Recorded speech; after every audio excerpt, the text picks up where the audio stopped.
Your pituitary is this circle that is in the center of your head. It's a small gland that secretes TSH, thyroid stimulating hormone. Thyroid stimulating hormone does just that. It goes from the pituitary to the thyroid to stimulate it to do its thing. Now, most people feel best when their TSH is around 1 to 2. So you can imagine that if the TSH is 1 to 2, the pituitary is speaking with a indoor voice to the thyroid appropriately. If the TSH is higher than 2, then the pituitary is yelling. That indicates the thyroid is a bit under functioning. Or if the if the TSH is less than 1, that means the pituitary is whispering, and that means the thyroid may be over functioning. So everything has positive and negative feedback loops in this process. So pituitary makes TSH, thyroid stimulating hormone, which goes to the thyroid and does that, stimulates it to do its thing. What its thing is making T4, which is an inactive form of the hormone, and makes a little bit of T3. The majority of T3 is made in cells of the body with cofactors such as selenium, iodine, B vitamins, and tyrosine. So the thyroid makes mostly T4, a little bit of T3. The majority of T3 is created in cells of the body using these cofactors to convert the T4 to T3.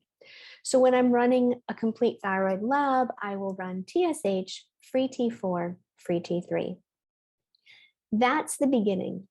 Sometimes I also run a reverse T3. Reverse T3 is what happens when there's too much stress in the system, physiological, emotional, mental, spiritual, physical, and the T4 gets converted to reverse T3 rather than T3. That is taking away active hormone under conditions of stress.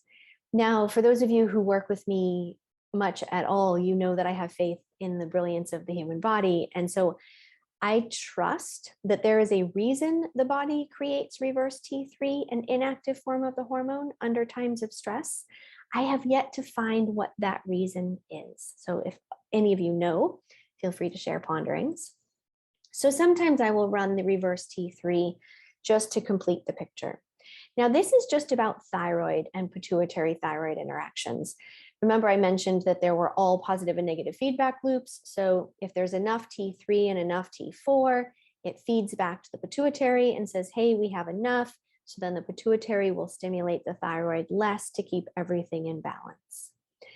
If there's autoimmune tendencies in family history or personal history, then we'll also run thyroid antibodies, thyroglobulin, as well as thyroid peroxidase antibodies. Those indicate that there's an autoimmune component to the thyroid health. And if someone has positive antibodies, then it's less about the thyroid and it's more about treating the immune system and supporting the thyroid.